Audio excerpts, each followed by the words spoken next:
Nah, kita lihat untuk materi multiplexer dan demultiplexer. Nah, kita lihat dulu untuk hakikat multiplexer. Jadi multiplexer itu apa?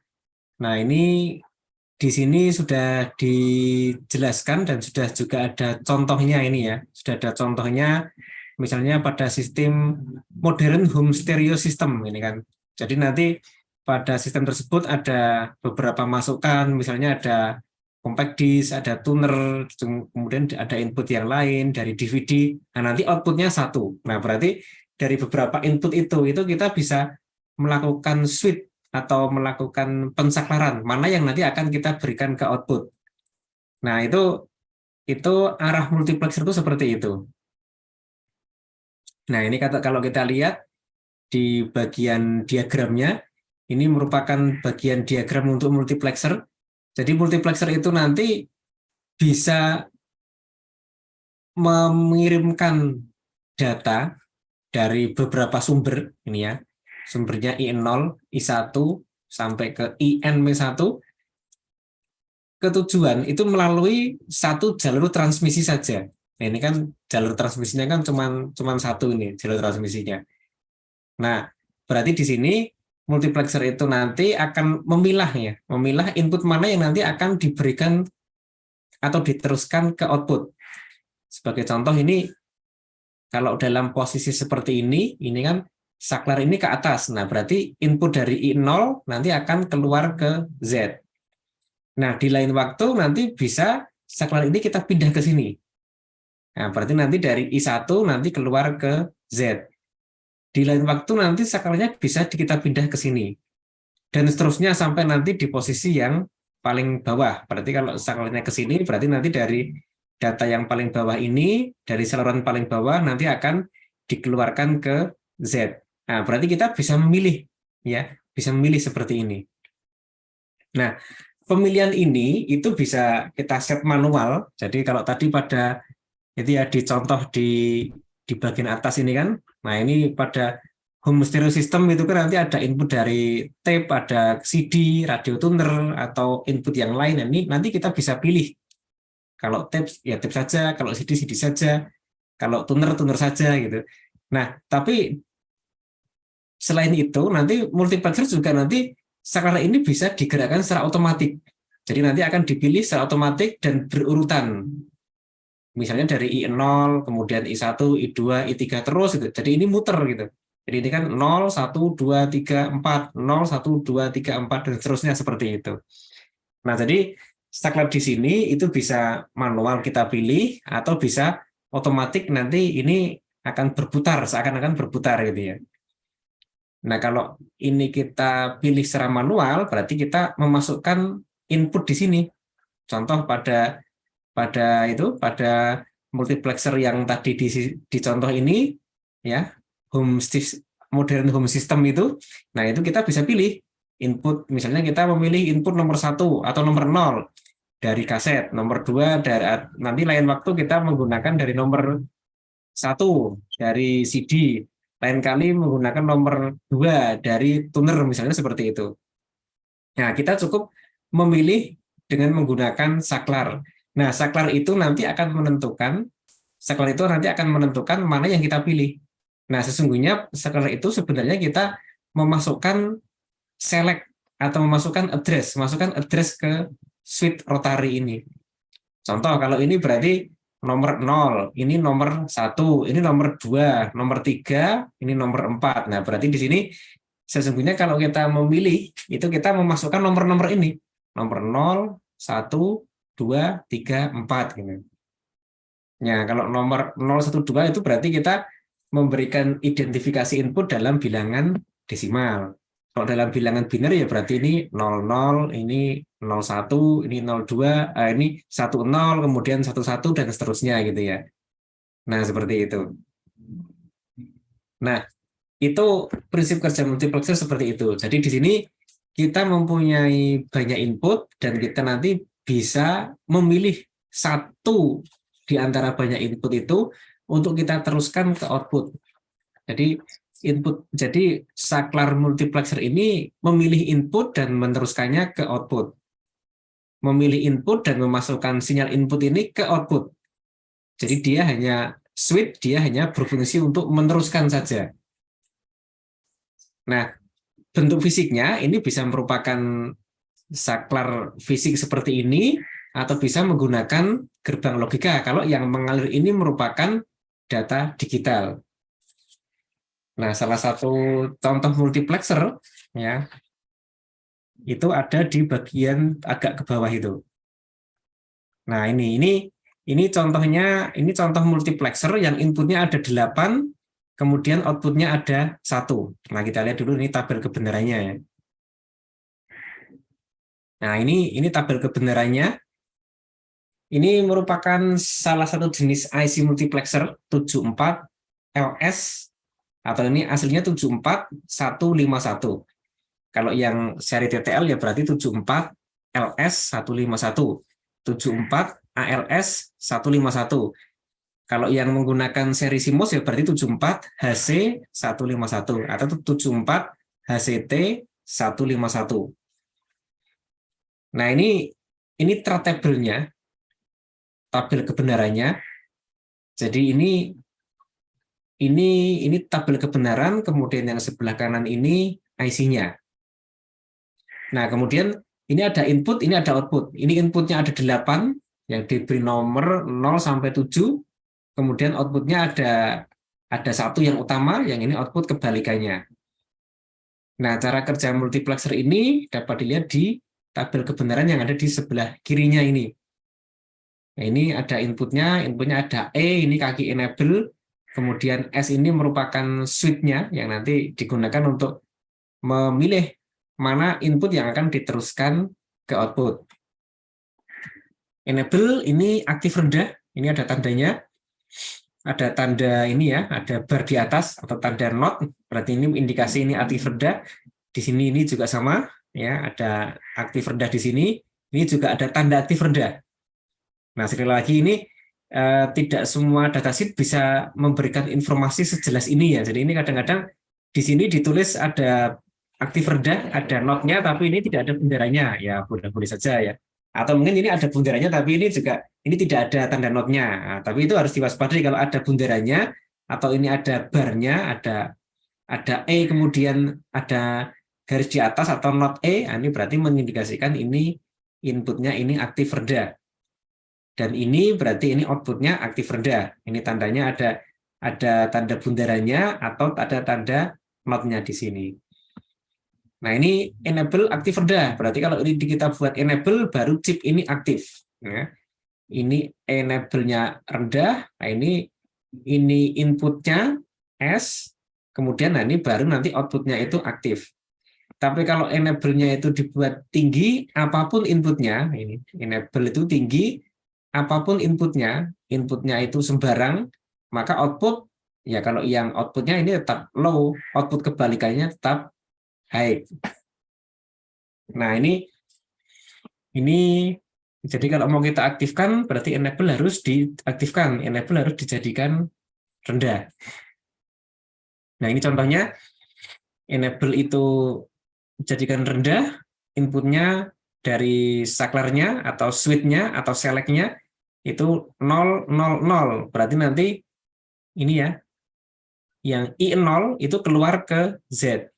Z itu sama dengan I0. Z sama dengan I0. Berarti I0 ini keluar ke sini. Inputnya 001. Nah, berarti dia memilih input nomor 1. Ya, Z sama dengan I1. I1 keluar ke sini. Ya, otomatis kalau yang I1 keluar ke sini, yang ke sini berarti not I1 atau kebalikan I1. Berarti kalau I1-nya 0, berarti di sini 0. Di sini kebalikannya 1. Kalau I1-nya 1, berarti yang ke sini itu 1, yang ke sini itu 0. Nah, seperti itu.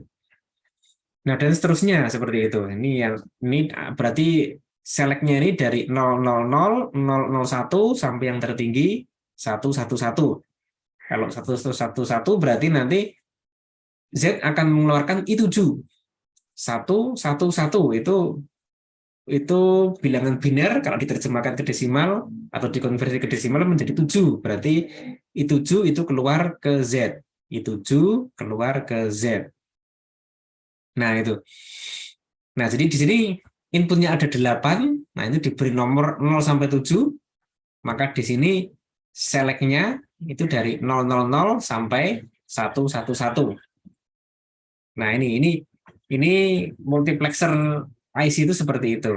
Nah, yang di atasnya ini yang A itu ada gambar untuk diagram di dalamnya, di dalam IC-nya itu. Nah, ini dia IC ini terbuat dari beberapa gerbang logika. Nah, dari gerbang logika di sini ada inputnya 8 ini ya, inputnya 8, kemudian ini ada select-nya, nah ini ada enable-nya ini. Enable-nya aktif rendah. Kalau di sini kalau kita baca berarti ini enable aktif rendah berarti masuk ke sini ini sudah aktif tinggi ya. Nah, ini. Nah, ini keluarannya ini masuk ke gerbang N yang N dengan 5 masukan. Kemudian di sini digabungkan menggunakan gerbang OR, gerbang NOR ya. Gerbang NOR dengan masukannya ada 8. Nah, ini gerbang NOR 8 masukan. Keluarannya Z, ini Z di sini, ini Z yang kebalikan Z. Nah, ini jadi multiplexer itu pada hakikatnya ya terdiri dari gabungan beberapa gerbang digital yang dibuat seperti ini sehingga menjadi multiplexer. Nah, kalau zaman dulu ya pada waktu saya kuliah dulu ini rangkaian ini itu di mata kuliah teknik digital ya, bahkan di mata kuliah mikroprosesor ini dianalisis mendalam ini ya. Dianalisis ini ya bagaimana cara kerjanya, kemudian nanti bahkan mahasiswa itu diminta untuk merancang multiplexer atau merancang demultiplexer saat itu. Tapi kalau sekarang kurikulum yang sekarang itu memang merancang multiplexer itu sudah tidak ada lagi di kurikulum. Sekarang tinggal digunakan saja. Ya, karena sekarang multiplexer sudah banyak sekali digunakan dan multiplexer itu sekarang ya tinggal dipakai aja di IC-nya ya. Nah, jadi sekarang memang untuk kurikulum S1 tidak sampai merancang ke sini, tapi hanya cukup menggunakan multiplexer gitu. Kalau sekarang itu.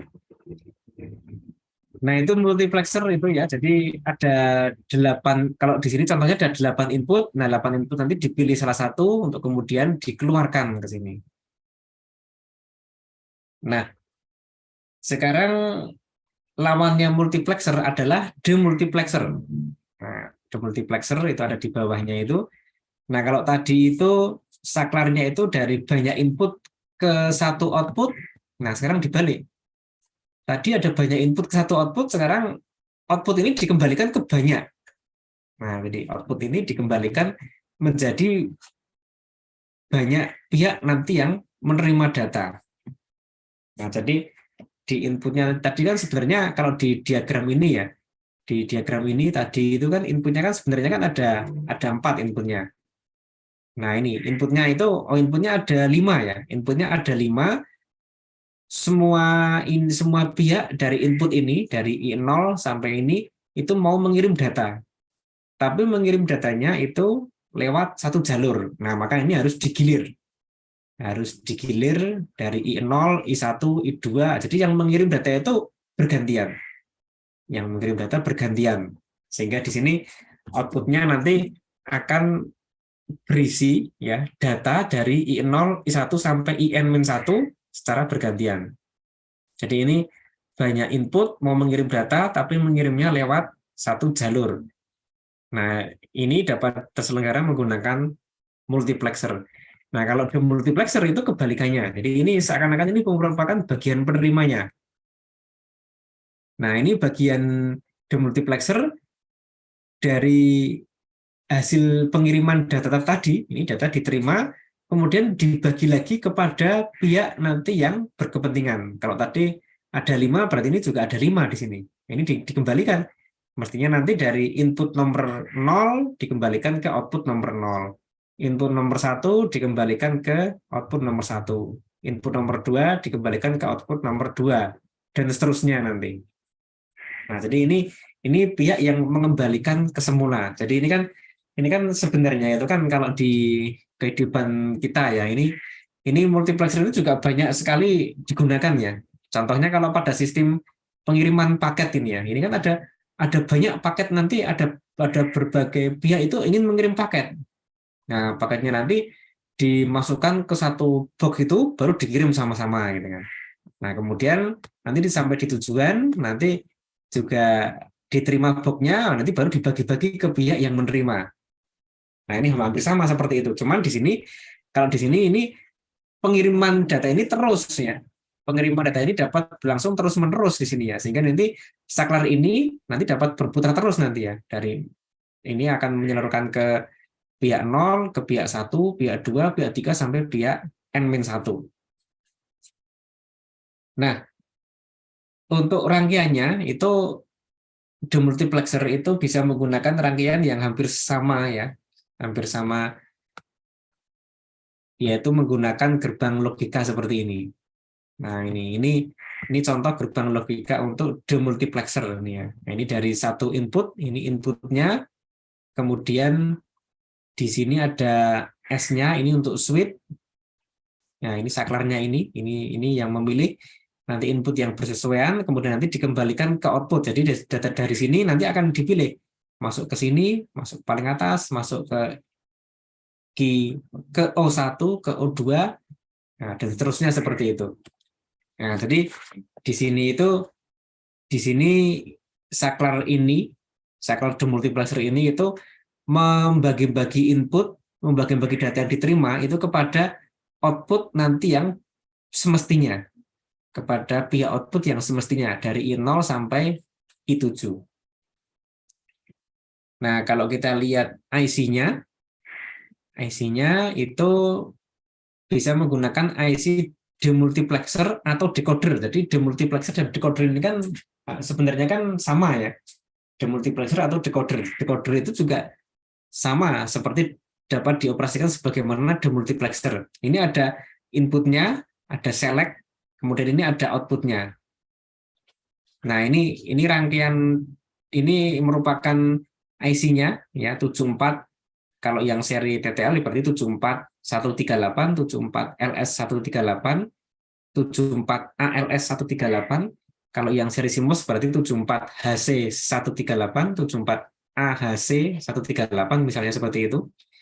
Nah, ini IC ini ada input, kemudian nanti juga ada kaki enable-nya. Nah, ini ada input, ada kaki enable-nya. Nah, yang menarik di sini itu kan di sini itu kaki input di sini, kaki input data itu dimasukkan nanti ke salah satu enable di sini. Nah, itu bisa seperti itu. Nah, ini ada E1, E2, E3. Ini E3 ini kan tidak ada tanda notnya, berarti aktif tinggi. E2 itu aktif rendah, E1 itu aktif rendah juga. Ya. Nah, data bisa kita masukkan ke sini, ke E1 ini. Ya, yang E2 dibiarkan untuk ini ya, untuk rendah, E3 nanti dibiarkan tinggi. Nah, nanti kalau nanti ada kita masukkan data ini ya, data alamatnya atau data select-nya, ini sering disebut alamat. Nah, sehingga sini kadang-kadang IC itu ada yang menyebut ini itu kaki S, ada yang menyebut kaki A gitu ya. Ada yang menyebut kaki S, kenapa? Karena ini merupakan select. Select itu berarti nanti yang akan menyeleksi nanti input dari sini itu masuk ke mana? Apakah dari sini itu masuk ke O0 atau masuk ke O1? Ini kan diselect di sini. Ditentukan di sini. Ada yang menyebut ini inputnya itu kaki A, sehingga A0, A1, A2. Karena apa? Karena ini menentukan address-nya. Maksudnya address itu apa? Alamat. Nih, alamat. Input ini itu akan diteruskan ke alamat mana? Alamat nomor 0, atau alamat nomor 1, atau alamat nomor 2. Nah, gitu. Nah, sehingga di sini ada yang menggunakan S ini ya sebagai kode untuk input select, ada yang menggunakan A. Iya. Kalau S berarti dia menganggap ini select, kalau A berarti pabriknya itu menganggap ini sebagai address. Nah, prinsip kerjanya cukup mudah ini ya. Kita bisa lihat di tabel kebenaran di sini. Jadi prinsip kerjanya itu nanti di sini hanya menyeleksi output mana nanti yang akan diberi data. Contohnya ini jika S-nya, ini di sini S, di sini A ya. Nah, ini. Padahal ini saya ambil dari buku yang sama ini. Ya itu kadang-kadang ada yang menggunakan select, ada yang menggunakan address ya. Nah, ini misalnya di sini itu input di select-nya itu 000. Nah, maka nanti I itu akan dikeluarkan ke O0. Nah, berarti ini I nanti keluar ke O0 sini. S-nya 001, nah, berarti I dikeluarkan ke O1, ke output 1 ini. Nah, select-nya 010, berarti I dikeluarkan ke O2. Nah, berarti ini dikeluarkan ke sini. Nah, gitu. Nah, seperti itu berarti nanti di sini select itu menentukan output mana nanti yang akan mendapat data dari I. Nah, kalau kita coba ya, kita coba menggunakan ini ya. Nah, kita demokan coba. Nah, ini sudah saya upload juga di Elena, nanti dapat di-download ini. Ya, jadi di sini ada 4 pihak yang akan mengirim data. Ya, 4 pihak nanti yang akan mengirim data. Kemudian di sini ada 4 pihak nanti yang menerima data.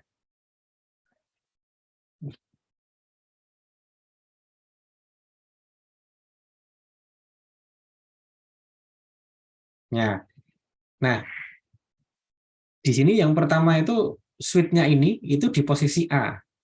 Nah, maka A nanti data dari A diteruskan ke sini. Nah, di sini switch-nya di posisi A, di bagian penerima pun juga di posisi A, sehingga nanti kalau data dikirim ke sini ya mestinya nanti di sini masuk ke A juga.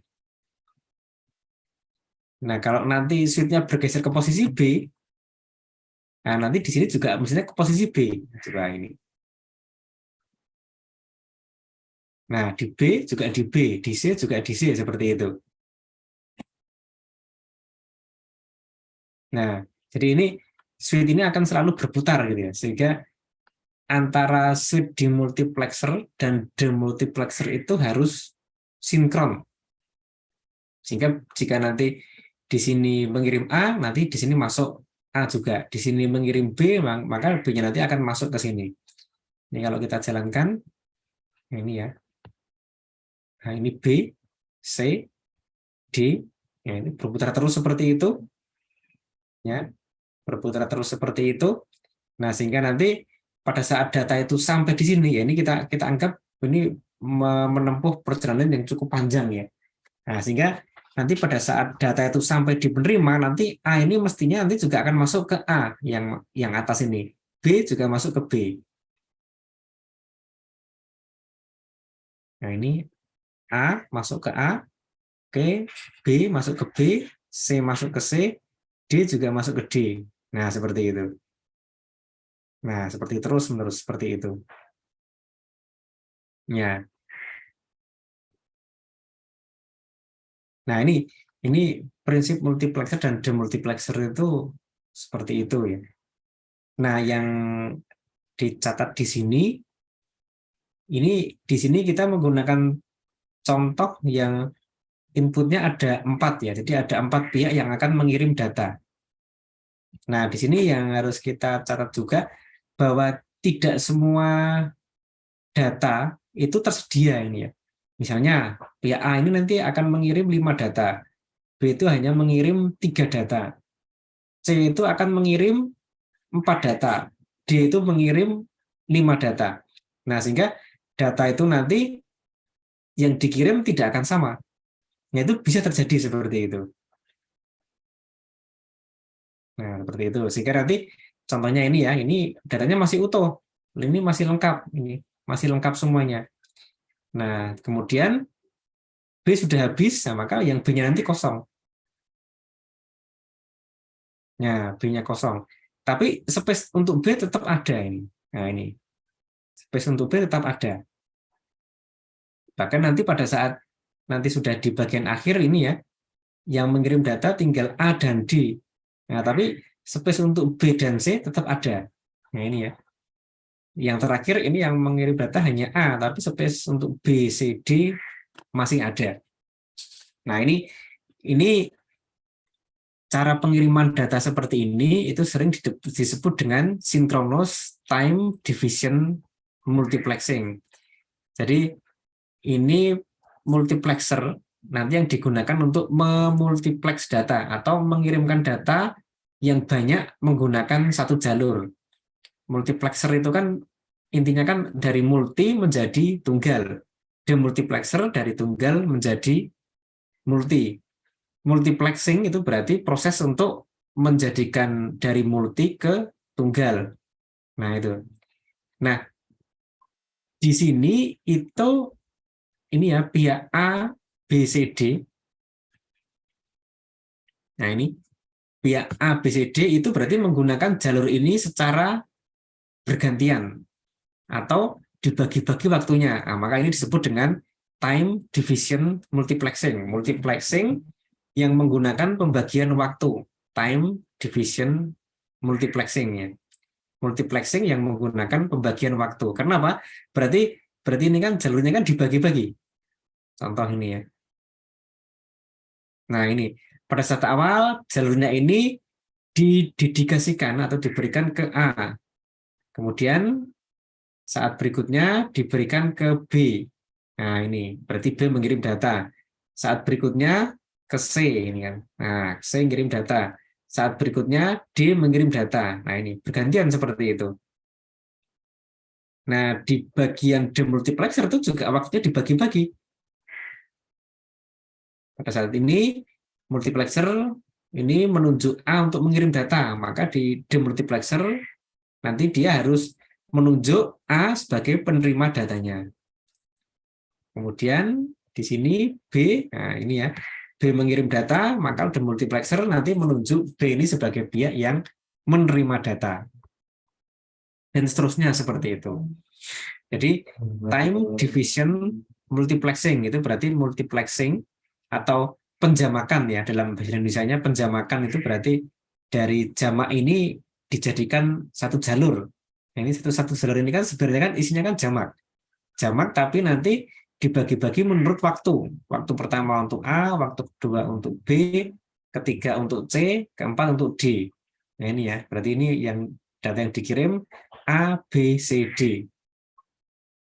Nah, ini terus seperti ini. Berarti ini jalurnya ini yang tadi pada saat awal didedikasikan untuk A, kemudian untuk B, untuk C, dan untuk D. Jadi jalur ini dibagi-bagi berdasarkan waktu, sehingga disebut time division multiplexing. Nah, di sini setiap kali mengirim data, ya berarti data ini nanti kan sebenarnya milik A, milik B, milik C, milik D, dan urutan ini akan terus sama sampai nanti berakhirnya pengiriman data itu sama terus seperti itu. Meskipun ada yang kosong karena memang datanya sudah habis, contohnya di sini itu data B, C sudah habis, tapi time-nya atau waktunya tetap diberikan kepada B yang ini. Ini tetap diberikan kepada B, yang ini tetap diberikan kepada C. Meskipun B, C tidak mengirim data, tapi waktu saat itu data sedang didedikasikan untuk B dan untuk C. Nah, sehingga format data yang dikirim itu membentuk ini ya, seakan-akan 4 data seperti ini ya. Nah, ini 4 data seperti ini itu kan sudah mewakili atau terdiri dari semua pihak yang mengirim data. Nah, satu kelompok seperti ini sering disebut dengan frame. Ini frame data. Ini berarti frame-nya itu formatnya ABCD, ini ABCD, ABCD gitu ya, ABCD itu. Nah, biasanya di sini dari frame ini ya, ini kan dikirim tadi itu kan. Nah, ini frame pertama selesai. Kemudian belum ya. Nah, ini frame pertama selesai. Kemudian berikutnya frame kedua. Nah, frame kedua selesai. Nah, biasanya memang antar frame ini ada jeda, ada jeda. Jeda itu nanti digunakan untuk mengirim data tambahan atau mengirim informasi sinkronisasi. Jadi kalau data dikirim melalui tempat yang jauh atau mungkin di sini menggunakan suatu media pengiriman data yang nanti itu ada risiko data itu nanti terkorupsi, maka biasanya nanti ini jedanya nanti digunakan untuk memberikan data tambahan yang nanti dapat digunakan untuk mengoreksi andai kata data ini dikirim tapi diterima salah. Jadi contohnya ini kan dikirim data A, tapi di sini data A itu diterima dengan salah. Maka nanti di sini dapat diberikan suatu kode-kode yang nanti dapat mengindikasikan ya bahwa penerima nanti dapat menerjemahkan kode ini. Oh, berarti nanti A itu salah tadi itu. Gitu. Bisa seperti itu. Nah, dalam level yang lebih sederhana ini ada jeda ini nanti dapat digunakan untuk sinkronisasi ya, ini untuk timing ya. Jadi penerima nanti akan mentiming ya di sini. Nah, ini misalnya data sampai di sini. Nah, oke. Kemudian diterima untuk A, B, C, D. Nah, ini data tambahan yang nanti data itu nanti mungkin nanti digunakan untuk atau mungkin dicatat waktunya oleh bagian demultiplexer, kemudian kirim lagi A, B, C, D. Nah, sampai di sini berarti catat lagi waktunya. Nanti demultiplexer nanti bisa menghitung waktunya. Jeda antar frame ini nanti juga akan terus dihitung sehingga nanti data itu yang dikirim itu sinkron. Maksudnya, jadi periode untuk satu frame ini akan terus dicatat oleh bagian demultiplexer dengan harapan nanti timing pensaklaran ini itu tetap sama antara multiplexer dan demultiplexer. Nah, jadi di sini memang ada jeda ini memang diberi kesempatan demultiplexer untuk melakukan sinkronisasi dengan mencatat timingnya tadi itu. Memang pada beberapa proses pengiriman data itu timingnya ini sudah ditentukan ya. Jadi ditentukan itu berarti nanti antara pengirim dan penerima itu nanti sudah ditentukan timingnya. Nah, sehingga di situ sudah ditentukan misalnya ya pengiriman data itu 9.600 bps. Nah, berarti ya berarti ini sudah dapat dihitung, berarti jedanya sekian gitu kan. Nah, tetapi pada beberapa kasus itu kadang-kadang itu memang pengiriman data itu agak sedikit meleset. Contohnya kalau kita menggunakan microcontroller ya. Di microcontroller itu kalau kita mau mengirim data dengan kecepatan ya, kecepatan data. Ya, sebenarnya kata-kata kecepatan data itu kurang tepat ya, karena dalam bahasa Inggris itu kan bitrate ya. Bitrate itu diterjemahkan pesat data mestinya. Ya, pesat data. Kalau kecepatan itu merupakan besaran yang merupakan besaran vektor itu kecepatan. Tapi kalau pesat itu besaran skalar. Besaran vektor itu ada arahnya, besaran skalar tidak ada arahnya. Nah, ini data itu mengalir atau bergerak itu tidak ada arahnya. Ya, sehingga di sini menggunakan pesat, ya, menggunakan pesat data. Ya, di beberapa buku sudah banyak yang menggunakan pesat, tapi juga mungkin ada beberapa buku lain yang masih menggunakan kata kecepatan. Sebenarnya itu kurang pas ya, terjemahnya pesat data mestinya. Nah, itu teori dari saya, dari dosen saya dulu ya itu ya di Teknik Elektro UGM dulu seperti itu ya. Jadi mestinya menggunakan pesat data mestinya. Nah, jadi ini kadang-kadang ini meskipun sudah di-set 9.600, tapi kadang-kadang tidak tepat ya. Misalnya, kalau kita menggunakan microcontroller itu kalau menggunakan pesat data 9.600 bps itu kita harus menggunakan kristal 11,059. Nah, padahal untuk kristal yang ada di Arduino itu biasanya 16 MHz. Nah, sehingga kita harus mencopot kristal itu mengganti dengan yang lain gitu kan. Tapi sebenarnya kalau kita menggunakan 16 MHz ya nggak jadi masalah. Cuma nanti pesat datanya tidak akan tepat 9.600. Nah, berarti di sini itu jeda antar ini ya, itu tidak akan tepat nanti. Tapi ya nggak apa-apa karena memang di sini itu ada jedanya, nah, sehingga nanti bagian demultiplexer nanti ya diberi kesempatan untuk ini ya, untuk di sini menempatkan kembali ya, kapan data itu mulai, kapan data itu selesai. Karena memang data itu mulai nanti ada kodenya, data selesai juga ada kodenya. Nah, itu kalau di mata kuliah microcontroller itu ada ya, di bagian akhir itu nanti akan ada teori pengiriman data. Nanti juga dipraktekkan di praktikum itu ada. Jadi bagaimana sebuah data itu dikirim dalam sebuah frame seperti ini, kemudian nanti di sini di bagian awal data itu ada kodenya. Kalau di komunikasi antara microcontroller dan komputer itu kan menggunakan protokol UART, UART menggunakan protokol UART. Tadi di sini ada kodenya. Awal data ada kodenya, akhir data juga ada kodenya.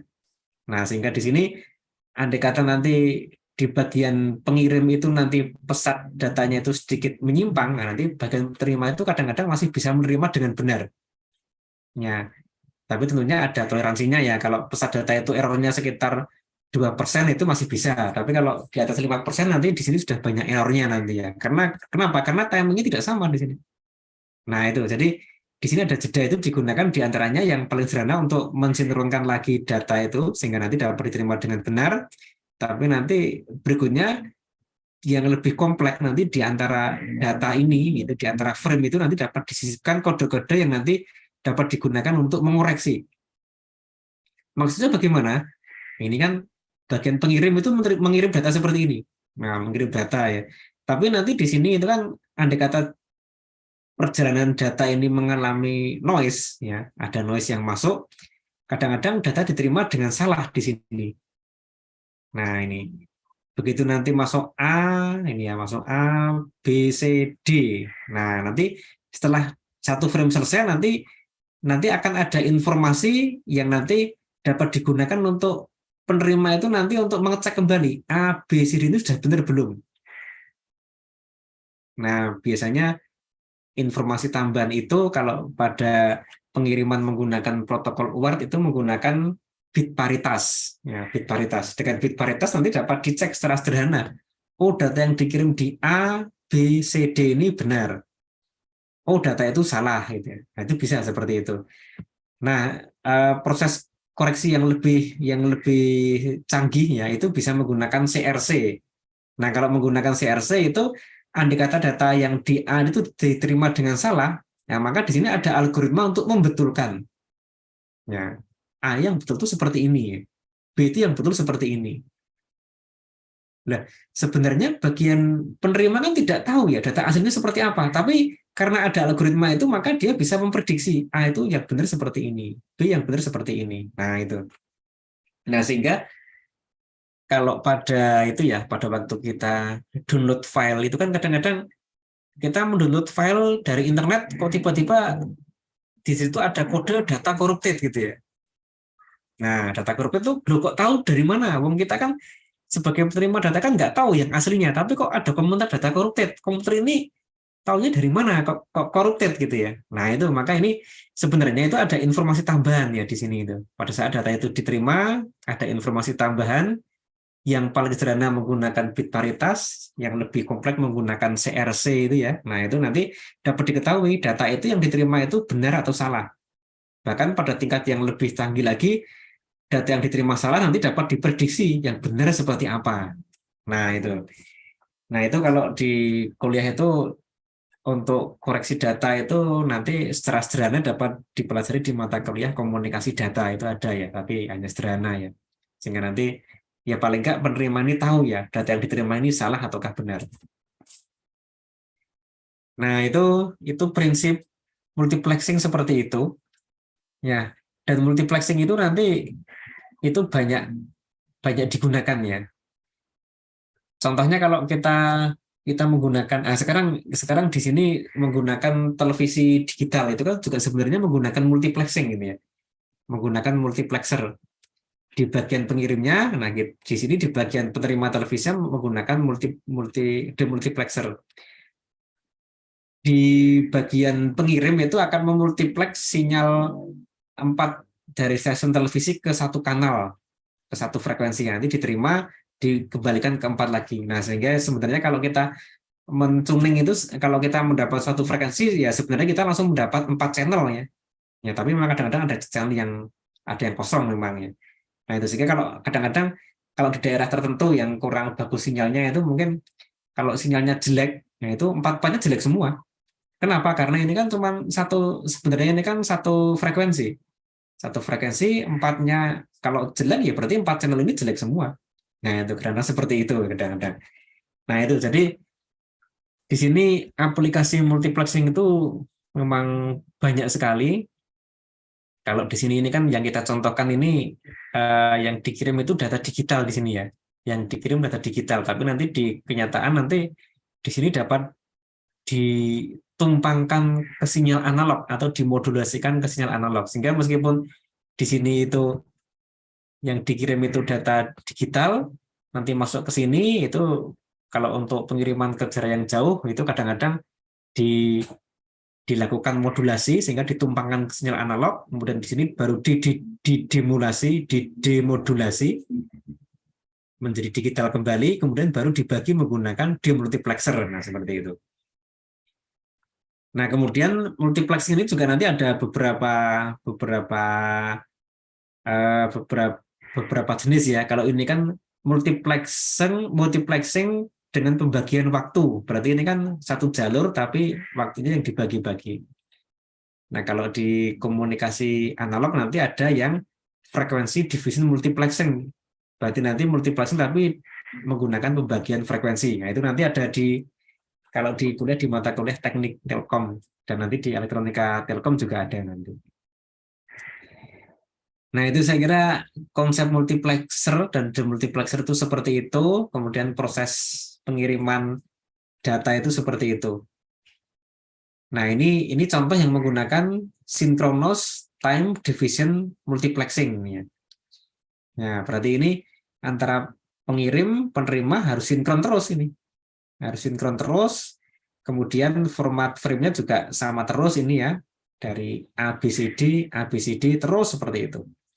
Nah, dalam perkembangannya nanti ini ada yang menggunakan teknik yang lebih efisien. Misalnya statistical time division multiplexing. Nah, kalau yang seperti itu nanti berarti ini kalau ini dikirim ABCD, ini yang mengirim ABCD berarti dikirim frame seperti ini. Ini masih lengkap, ini masih lengkap. Lah kalau ini sudah tidak lengkap ya ini yang B sama D kita hilangkan ini. Karena yang ngirim cuma A dan C. Kalau yang ini berarti A dan D kita hilangkan nanti. Nah, dengan cara seperti itu nanti bisa lebih efisien ya. Nah, itu yang disebut dengan statistical time division multiplexing seperti itu. Nah, ini hanya sebagai gambaran saja ya bahwa nanti multiplexing itu nanti banyak macamnya ya. Kalau yang sinkronos ini hanya salah satu jenis dari yang banyak tadi itu. Nah, berarti kita sudah mempelajari tentang multiplexing dari multiplexer hingga demultiplexer hingga proses untuk pengiriman datanya.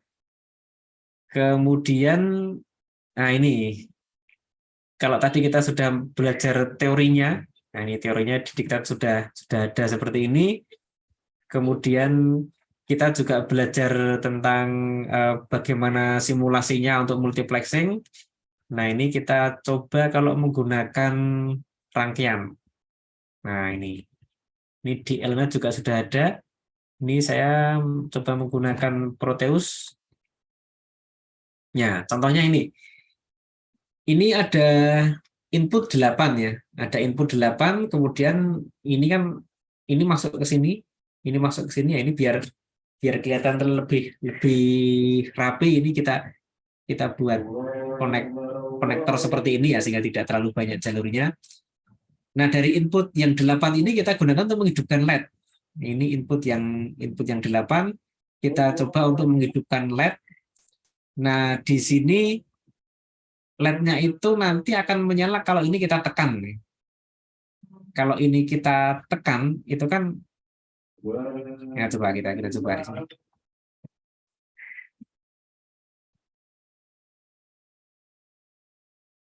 Ya, ini.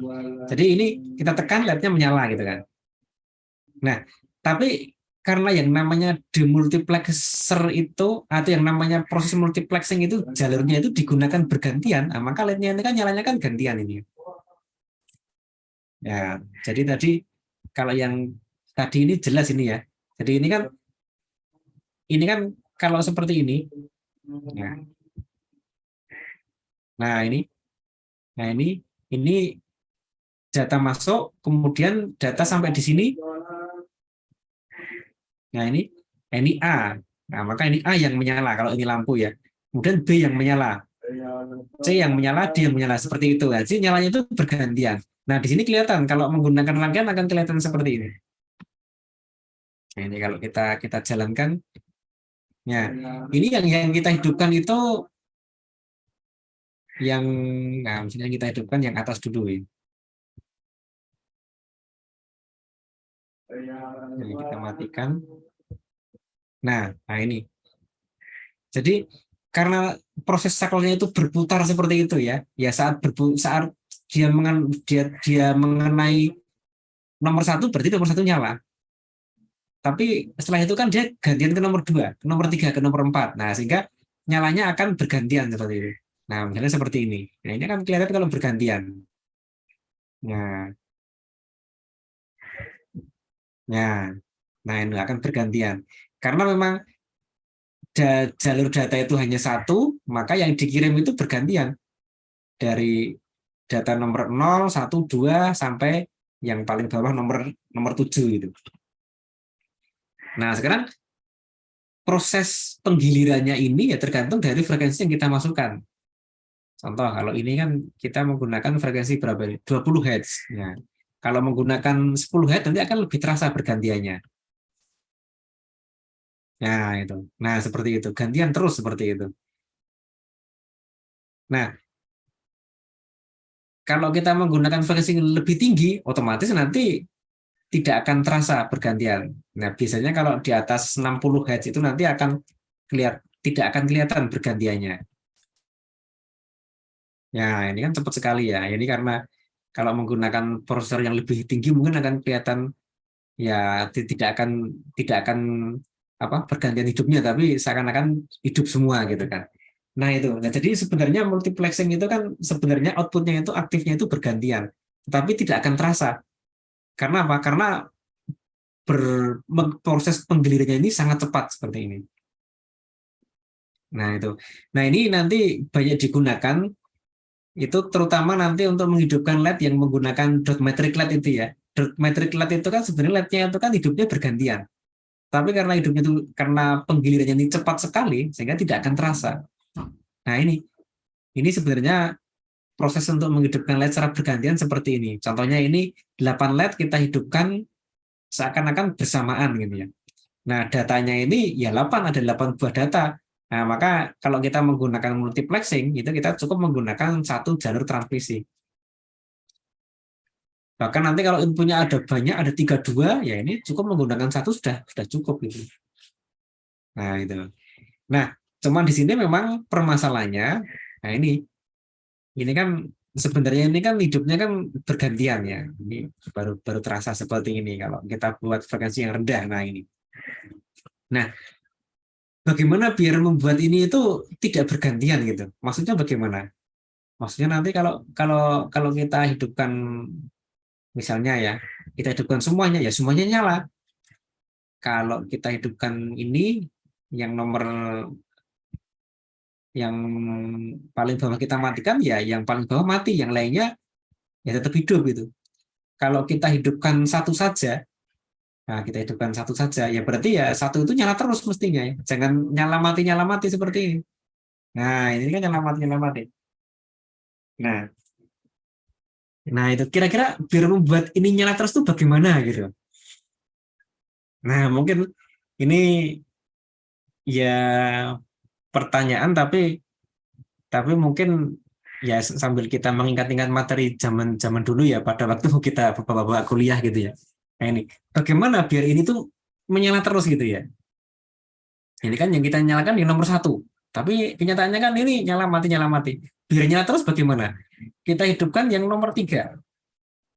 Kita hidupkan yang nomor 3 seperti ini. Nah nomor 3 ini kan Nah ini kan mestinya kan 1 3 itu kan nyala terus. Nanti apa? Tapi ini kan nyala mati gitu kan. Nah, nah ini kalau kalau kita menggunakan proses pengiriman data itu kan nanti jadi kacau datanya ya. Kenapa? Datanya itu kadang-kadang ada, kadang-kadang enggak gitu. Misalnya ya, misalnya kita misalnya kita mengirimkan data ini kan ada 8 bit. Nah, misalnya kita mengirimkan data seperti ini. Nah, ini ya. Nah, ini yang nyala itu 1, yang ini tuh yang mati itu 0. Berarti kan saat berarti kalau dari sini berarti ini kan mestinya 1 0 0 0 0 1 0 1 gitu kan. Tapi kan nyatanya kan tidak. Nah, ini kan coba ini kalau kita turunkan kembali misalnya 2 heads ini kan. Nah, ini kan ini nyala, kan kan gantian seperti ini. Nah, kalau bergantian seperti itu kan berarti kita tidak tidak bisa melihat data itu seakan-akan diam, tapi gerak terus gitu ya. Nah, biar diam bagaimana gitu. Nah, mungkin kalau kalau ada ide, nah, nanti nanti silakan bisa menjawab di pertanyaan ini ya. Jadi biar data ini sama dengan ini ya, biar data keluaran ini sama dengan data masukannya. Kira-kira apa yang harus dilakukan? Contoh kita mengirim data ini ya, 1 0 0 0 0 1 0 1. Tapi yang diterima kan beda-beda ini. Saat ini kosong, saat ini 1.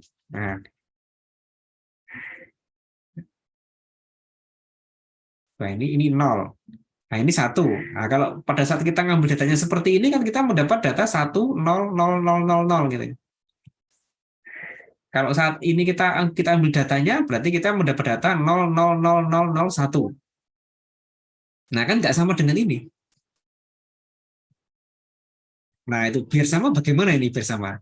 Nah, ini saat ini kita berarti mendapat data 0 0 0 0 1 0 0. Padahal ini kan datanya kan ini 1 0 0 0 1 0 1. Nah, kan tidak sama antara input dengan output. Nah, biar biar sama bagaimana ini biar biar sama. Nah, mungkin nanti kalau kalau ada ide nanti nanti silakan nanti dituliskan. Tapi saya sudah ada jawabannya ya. Oke.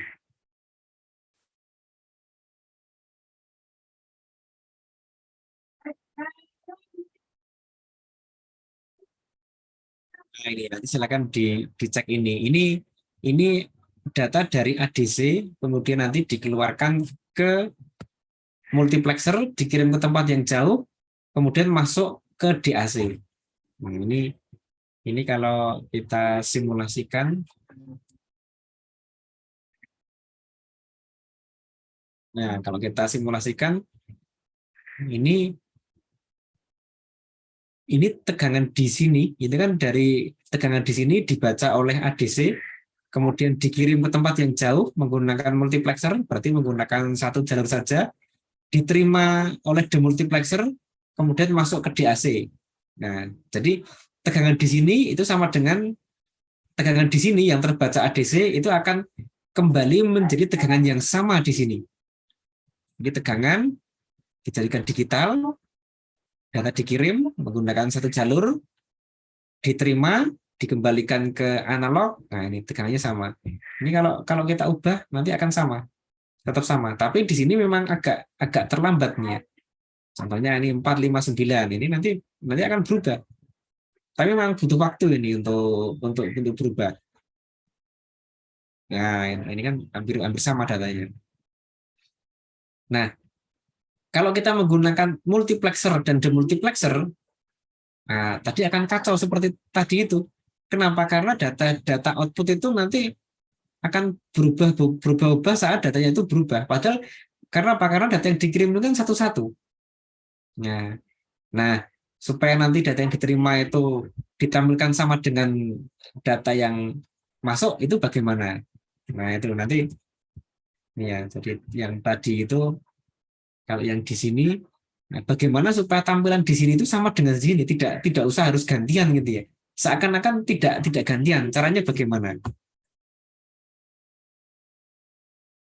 Ya, jadi ini kalau kita berikan seperti ini ya, mestinya ini hidupnya yang hidup ya berarti ini yang 8 Ini ya, yang ini 8 ini, kemudian yang ini, kemudian yang ini gitu. Mestinya seperti itu. Nah, biar seperti itu bagaimana? Tidak perlu menambah rangkaian, cuman anu aja, cuman nanti dijawab aja nanti mungkin idenya bagaimana ya biar biar biar ini dapat nyala yang nomor 8, kemudian nomor berapa ini? Nomor 4, nomor 3 sama nomor 1. Nah, ini kan nyalanya kan bergantian. Nah, biar nyalanya itu 8 atau ini nomornya ya. Kemudian 3, kemudian 1 bagaimana? Nah, itu aja mungkin. Nanti silakan mungkin sambil sambil direnungkan nanti kira-kira nanti jawabannya bagaimana nanti dituliskan jawabannya di Elena nanti ya. Nah, mungkin itu aja untuk materi pada hari ini tentang multiplexer dan demultiplexer. Nanti pada pertemuan ke depan kita harapkan nanti sudah menjadi sempurna pemahaman kita. Jadi multiplexer dan multiplexer itu nanti dapat dapat kita terapkan, ya gambaran kita dapat kita terapkan sehingga nanti kalau kita mengirim suatu data 8 bit nanti outputnya ya 8 bit akan stabil ya, tidak tidak seperti ini. Nah, dari jawaban Bapak semua nanti bisa nanti akan saya rekap kemudian nanti jawaban yang terbaik nanti bagaimana. Nah, itulah nanti yang akan menjadi konsep konsep kita ini ya. Jadi di sini inputnya itu dikirim satu data, outputnya nanti mestinya datanya juga sama dengan input, tidak tidak berubah-ubah seperti ini. Caranya bagaimana gitu. Nah, sebagai contohnya nanti juga akan saya kirim rangkaian yang tadi itu ya rangkaian yang menggunakan ADC dan DAC tadi itu. Nah, saya kira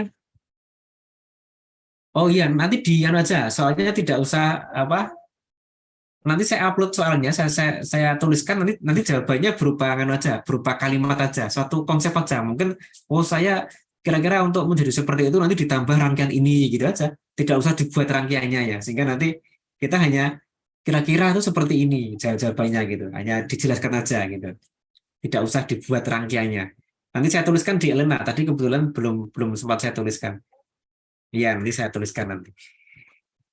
Ya, saya kira itu dari saya untuk pertemuan pada malam hari ini. Nah, semoga kita bisa ketemu juga nanti untuk minggu depan sehingga kita meneruskan materi kita dan nanti harapannya nanti dapat dapat sampai akhir kuliah nanti.